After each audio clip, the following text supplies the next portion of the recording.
20 minutes after the hour now, the Canadian police arresting several people for helping the Freedom Convoy as the anti-mask and anti-vaccine mandate protest gathers steam from supporters. In no way is this a right-wing issue or a left-wing issue. This is not anti-vax. This is about your rights as a human being, and then, of course, as an American, your constitutional rights. Well, this comes after GoFundMe blocked donations to the group, but the crowdfunding platform is now under fire for its double standard. Seattle radio host Jason Rantz joins us now.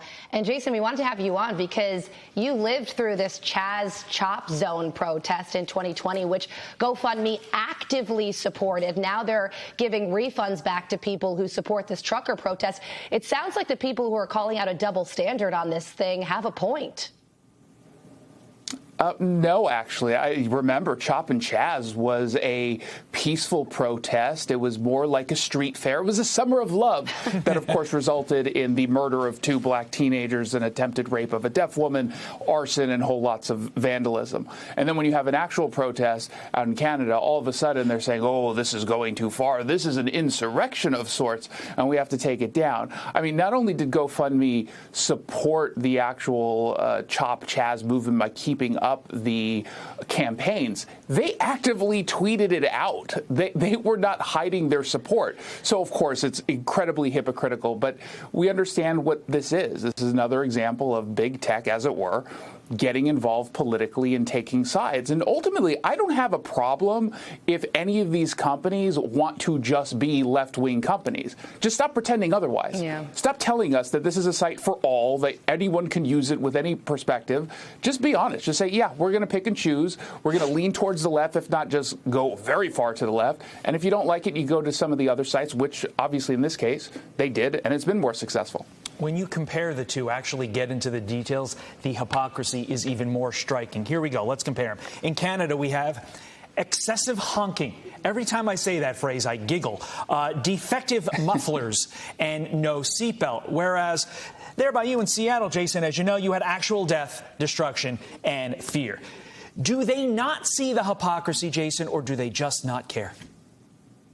They just don't care. I mean, we've been seeing for the last couple years and really into the BLM movement even earlier on that there is this level of dishonesty, and they're doing it because they agreed back then with the movement's goals. They disagree with the current movement goals in Ottawa.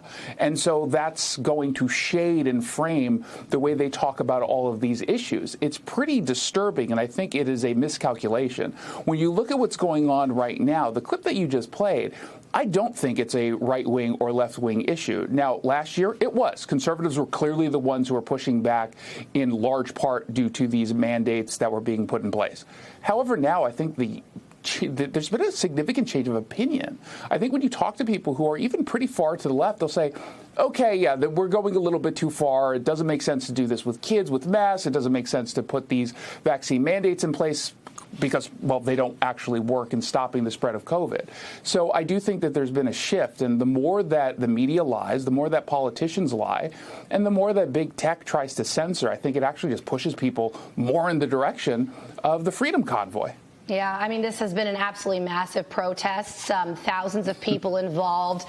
$15 million raised so far between the two platforms, and now you're seeing things happen in the United States. There was a protest in Alaska, and there was one on the Brooklyn Bridge, and now you're seeing Democrat governors starting to drop those mask mandates. So it sounds like finally people are all getting on the same page in terms of moving on with life. Jason, thank you so much for joining us.